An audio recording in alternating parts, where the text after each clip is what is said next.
Assalamualaikum warahmatullahi wabarakatuh. Kembali lagi dengan saya Dini Irawati dari Fakultas Ekonomi Prodi Akuntansi. Di sini saya akan mempresentasikan mengenai bab 7, yaitu konsep motivasi. Apa sih motivasi itu? Tentu kata itu sudah sering kita dengar di telinga kita. Motivasi sering diberikan oleh orang lain, terkadang untuk menimbulkan semangat dalam diri sendiri. Namun, di sini motivasi memiliki arti proses yang menjelaskan mengenai kekuatan, arah, dan ketekunan seseorang dalam upaya-upaya untuk mencapai tujuan. Lebih difokuskan menjadi tujuan organisasi terhadap perilaku terkait pekerjaan. Artinya, motivasi tersebut sudah memiliki arah, yaitu dalam sebuah organisasi. Teori awal mengenai motivasi. Yang pertama yaitu teori hierarki kebutuhan.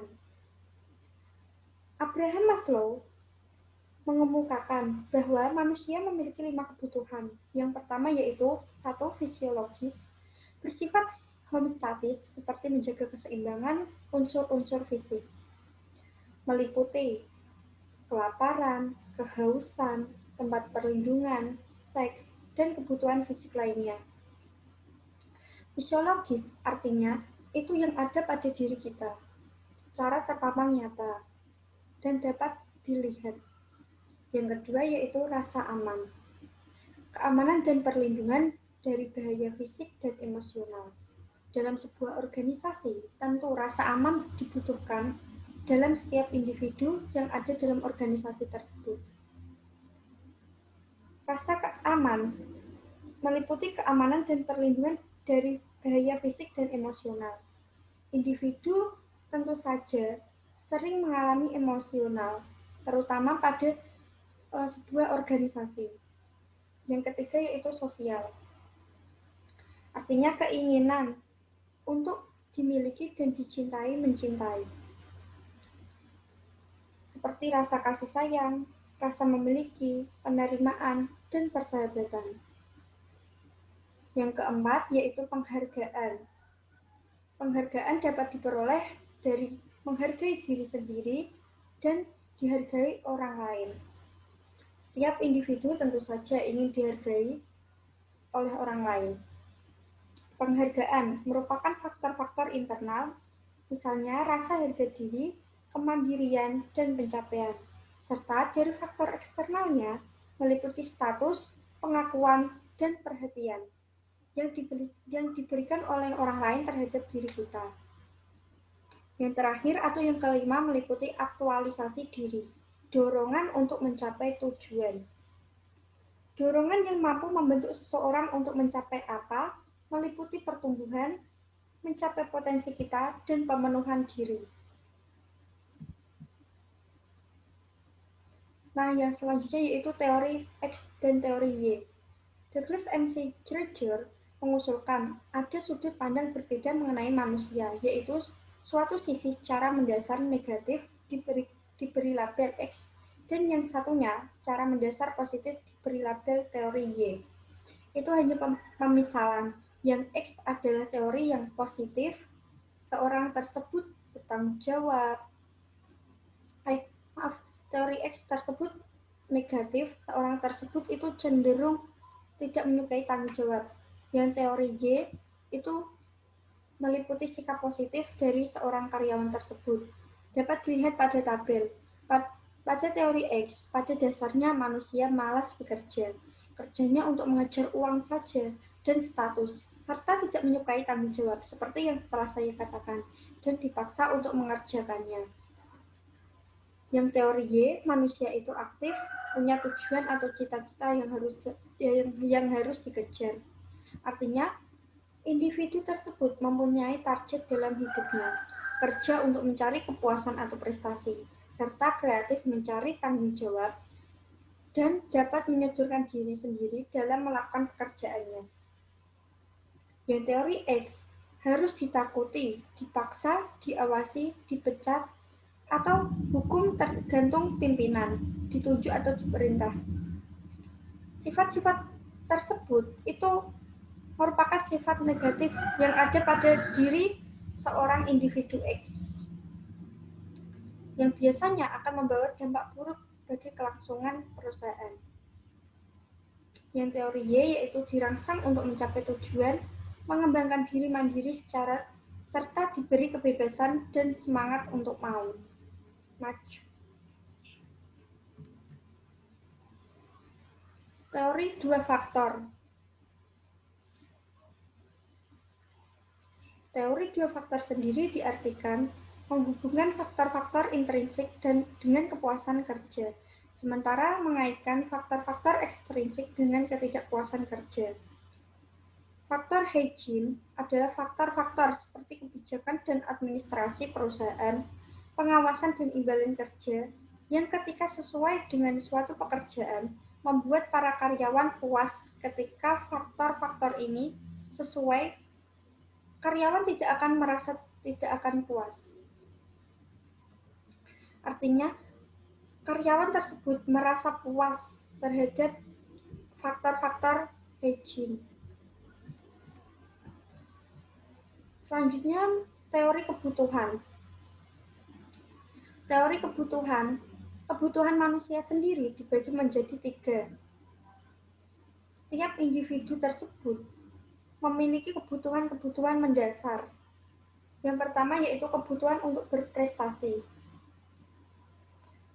Diartikan sebagai dorongan untuk berprestasi untuk pencapaian yang berhubungan dengan serangkaian standar. Yang selanjutnya yaitu kebutuhan akan kekuasaan. Kebutuhan yang akan membuat orang lain berperilaku dengan cara yang tidak akan dilakukan tanpa dirinya. Serta yang terakhir yaitu kebutuhan akan afiliasi. Keinginan untuk berhubungan yang penuh persahabatan dan interpersonal yang dekat.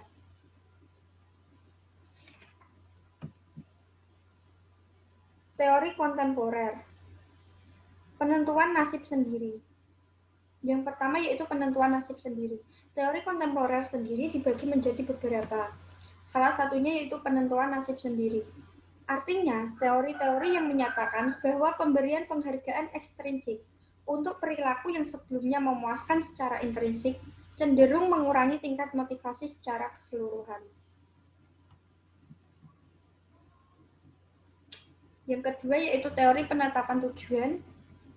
Teori ini menyatakan tujuan individu dan kepuasan merupakan penentu utama perilaku. Suatu tujuan adalah objek dari tindakan tujuan, adalah apa yang ingin dicapai oleh seseorang. Penetapan tujuan ini merupakan suatu proses kognitif dari beberapa penggunaan praktis. Artinya penetapan tujuan dilakukan sebelum ada kegiatan lain. Penetapan tujuan merupakan hal yang pokok atau mendasar dalam sebuah organisasi, yang akhirnya akan membawa keberlangsungan atau sejalan dengan organisasi tersebut. Selanjutnya yaitu teori efikasi diri. Dikenal sebagai teori kognitif sosial atau teori pembelajaran sosial yang menyatakan bahwa suatu keyakinan individu mampu melaksanakan tugasnya. Semakin tinggi efikasi diri, semakin percaya diri pada kemampuan untuk belajar. Sedangkan semakin rendah efikasi diri, lebih cenderung untuk mengurangi upaya atau menyerah. Berikut cara meningkatkan efikasi diri. Yang pertama yaitu kemahiran melakukan.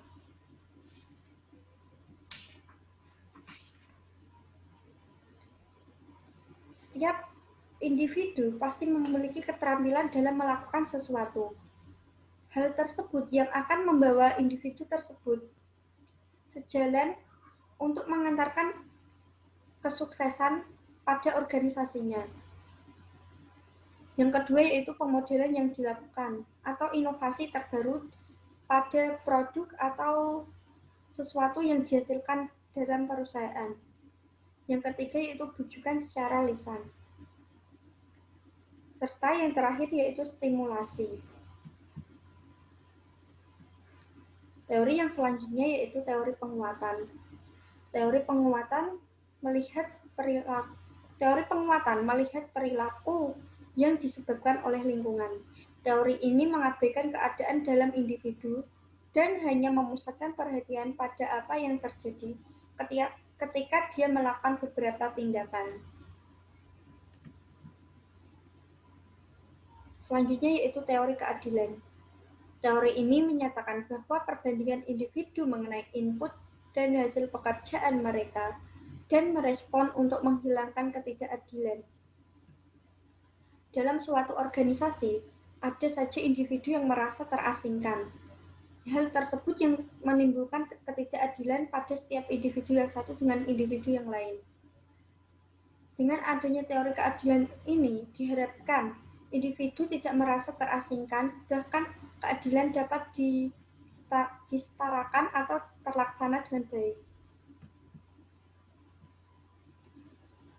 Apa sih anggapan ketidakadilan bagi pekerja itu? Yang pertama, mengubah input atau mengerahkan sedikit upaya jika bergaji rendah atau upaya lebih jika bergaji tinggi. Yang kedua yaitu mengubah hasil untuk meningkatkan gaji. Yang ketiga, meninggalkan bidang. Yang keempat, mengubah persepsi orang lain. Serta yang kelima yaitu mengubah persepsi sendiri. Nah, selanjutnya yaitu teori ekspektansi. Teori yang menyatakan bahwa kecenderungan kita untuk bertindak dengan cara tertentu bergantungan pada kekuatan ekspektasi terhadap hasil dari tindakan itu dan ketertarikan individu kepada hasil tersebut. Teori ini memusatkan perhatian pada 3 hubungan. Yang pertama yaitu hubungan upaya dengan kinerja. Probabilitas dirasakan oleh individu yang mengerahkan sejumlah upaya yang diberikan akan mengarahkan pada kinerja. Yang kedua yaitu hubungan kinerja dengan imbalan. Keadaan yang mana individu meyakini untuk melaksanakan pada suatu tingkat tertentu akan mengerahkan pada pencapaian hasil. Yang selanjutnya yaitu hubungan imbalan dengan tujuan. Keadaan yang mana imbalan organisasi akan memuaskan tujuan pribadi individu. Sekian presentasi yang dapat saya tampilkan. Kurang lebihnya mohon maaf. Wassalamualaikum warahmatullahi wabarakatuh.